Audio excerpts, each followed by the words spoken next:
this too shall pass in Persian is Inni Zabugzarat. And I thought we could just chant it for half a minute together. Inni Zabugzarat. Inni Zabugzarat. Inni Zabugzarat.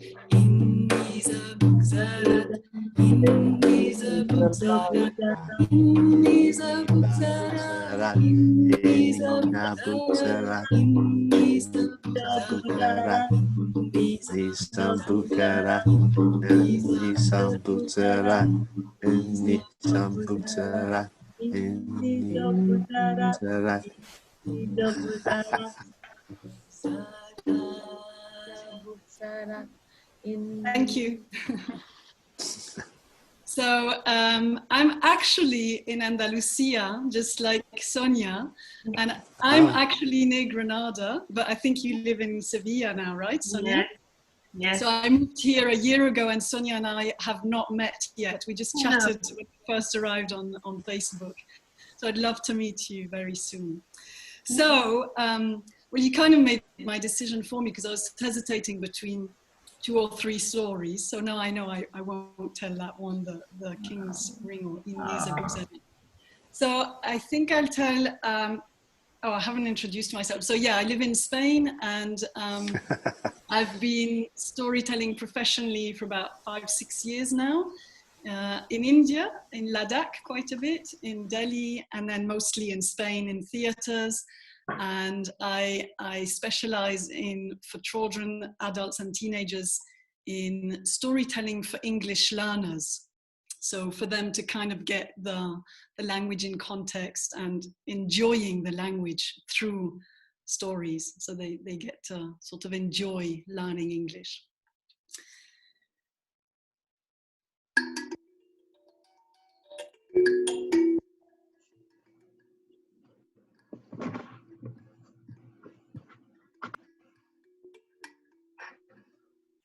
I'm going to tell you another very well-known story, but with a twist at the end, that I got from Janet Dowling, and I asked her if I could tell her version.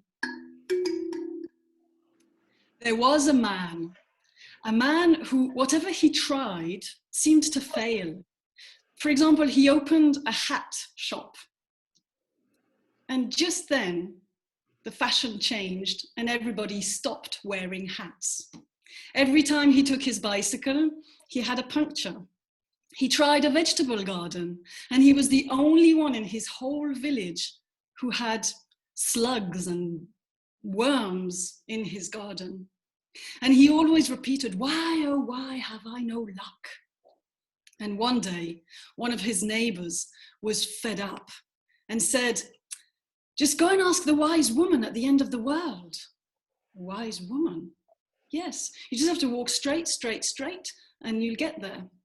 Yeah, with my luck, she'll probably be gone by the time I get there. Just go. And the young man set off. At the beginning of his journey, he came to a wide river, and there was the boatman waiting for his next customer in his boat. The young man jumped in, and the boatman said, "Where are you going?" "I'm going to see the wise woman to ask her why, oh why I have no luck," said the young man. "Well," said the boatman, "while you're there, could you ask her why, oh why I cannot leave this job? I hate my job, and yet I've been here for years, day in, day out, taking people across, and I hate it." "I shall ask her," said the young man. And he carried on his way. He walked, and he walked, and he walked. He walked for some days, he walked for some weeks, he walked for some months. And one day he got to a big, thick, dense forest with tall, beautiful trees. And in the middle of that forest, along the path, he suddenly came across a really small, scrawny tree with no leaves. And it was sort of leaning over onto the path because half of its roots were out of the earth. And you know how sometimes you just talk to a tree? Well, I do. I don't know if you do. But this man did. And he said, "Ah, you poor thing." And the tree spoke back and said, "Man, where are you going?" "Oh, He said, I'm going to see the wise woman to ask her why, oh why I have no luck. And the tree said, well, while you're there, could you ask her why I don't grow, why I have no leaves, why I can't be like my brothers and sisters in this forest? I shall, said the young man, and he carried on his way. You can say it with me. He walked and he walked and he walked. He walked for some days, he walked for some weeks, he walked for some months. And one day he got to this beautiful valley, these green, fertile hills. And there were orchards, fruit trees everywhere. And all of those vegetables that he had tried to grow back home, they just grew there, wild. There were animals running around. And down there by the river was a little house. And as he walked past it, out of that house came a beautiful woman. She had ginger curly hair that fell down to her hips, her pale green eyes, and she shone like the sun. And she said, come and have a cup of tea, traveller. And they sat on the bench in her garden. And as the traveller saw her close up, he saw in her eyes a sadness. She shone like the sun. Her eyes, they were more like the moon. And he told her that he was going to see the wise woman to ask her why he had no luck. And she said, well, while you're there, could you ask her, why, oh why, I have this sadness inside of me. I have everything I want. Why? I shall, said the young man. He walked and he walked and he walked. He walked for some days, he walked for some weeks, he walked for some months, and he got to the end of the world. He turned the corner and there she was, the wise woman sitting on a stool having a cup of tea and biscuits. And she invited him and she gave him some biscuits and some tea. And you know, it's that food that fills you, but that's so light at the same time. And she said, when they had had their tea and biscuits, so why are you here? And the young man told her about the woman that he had met with her sadness that filled her so much. And the wise woman told him what to tell her. He told the wise woman about the tree, and the wise woman told him what to tell the tree. He told the wise woman about the boatman who couldn't leave his job, and she told him what to tell the boatman. He was about to leave and she said, anything else? Oh, yes, how did you know? Well, I am the wise woman, she said. Well, why, oh why have I no luck? That's my question. And she said, but you do. You have as much or as little as anyone else.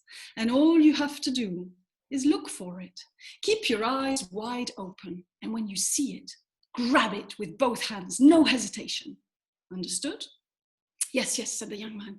Look for my luck, keep my eyes wide open. And when I see it, grab it with both hands, no hesitation. Got it. Okay. He jumped back into the world and he started on his journey back. He walked and he walked and he walked. He walked for some days, he walked for some weeks, and he walked for some months. And he came back to that valley and he walked past that house. The young woman came out and she said, traveller, come and have tea. Tell me, what did she say? He said, it's quite simple. She said, you're one of those people who needs to share what you have. You should have a family. And she said, all you need to do is the first person that you like, even remotely, just ask them to share your life with them, he or her, ask her or him to marry you. And she smiled and she said, well, I kind of like you. Me, he said. Would you marry me? Oh, no. You see, what she said to me is that I had to look for my luck and keep my eyes wide open. And when I see it, grab it with both hands. So I don't have the time. I'm sorry. And off he went. And he walked and he walked and he walked. He walked for some days. He walked for some weeks. He walked for some months. And he came back to that forest. And he saw the tree. And the tree said, man, did you see the wise woman? Yes, it is quite simple. The problem is you have a treasure buried just there at your roots that is stopping you from getting all the nutrients you need. All you have to do is ask the first person who comes by to dig up that treasure and you shall grow big and tall and leafy. Oh, man, fantastic. Please dig up the treasure. Me?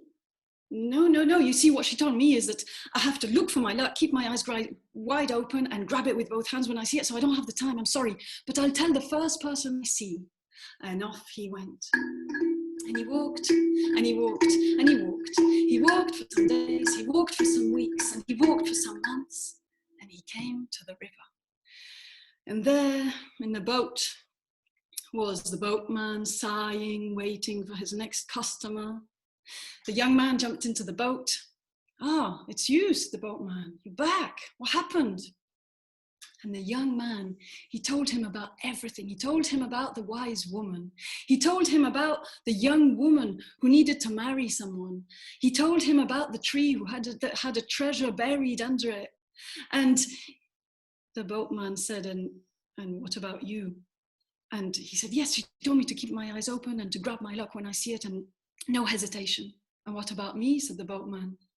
"She said that you're under some kind of spell, which means that you can't leave your job for some reason. But all you have to do, there's a solution. The first person that you consider a complete fool that you meet, just give that person your 2 oars, the oars that you use for rowing the boat. Give that person your 2 oars and run. Run as far and as fast as you can." And the boatman said, "Really? And so that woman, she wanted to marry you, and there was a treasure, and yes, okay, we're going to go, but just for a second, could you hold these for me for a second?" And there, our young man, he saw in those 2 oars in front of him his luck, and no hesitation, he grabbed those oars. The boatman, he jumped out of the boat and he ran as fast as he could. And we don't know if the boatman found the treasure. We don't know if the boatman married that ginger-haired woman. But what we do know is that to this day, the man is rowing the boat back and forth, back and forth. And guess what? He absolutely loves his job. He loves being on that river. He loves meeting new people every day. He loves the peace of his job. He loves his little house there. He loves the reflection of the water at night. And that, my friends, just goes to show how what people think you should do is not necessarily the right thing for you. That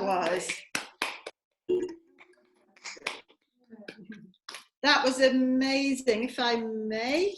I mean, and the ending, because the different ending I know, but this was just perfect, spot on, marvelous. Thank you so much. I really have to attribute to this this ending to Janet Dowling, because I heard this story many times, and there's something about it that I liked, but I didn't really want to tell it because of the message of what he was just done. But so really, you can listen to her version on YouTube as well. And I think it's very, I think it's very relevant for the time as well, because we have to get used to rowing the boat. And our civilization has been focused on getting the treasure for such a long time. And we've been told to get this treasure, and now we have to row the boat. And we're happy there. Thanks. Thank you. Rebecca. Hi, yes, Rebecca. Priyanka. Hi. Thank you so much for sharing that story. Because this is a whole new world. This is a whole new version I'm hearing. I also tell 4 questions. And over there, that version that I tell, over there, the person can ask only 3 questions. So it's interesting. It becomes more participatory, and I asked participants, if you are the one, which question you are going to leave out? And somebody says it's the tree, somebody says it's the woman. But now I think you have opened a new world to me.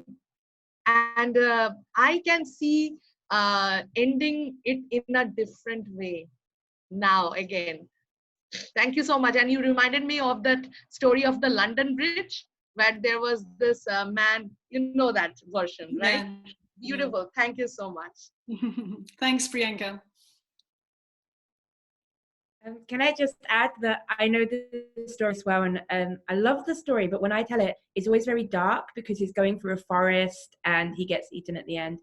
And all the way through when you were telling, I was like, this is so beautifully told, but so light. It was just felt like the whole story was bathed in light.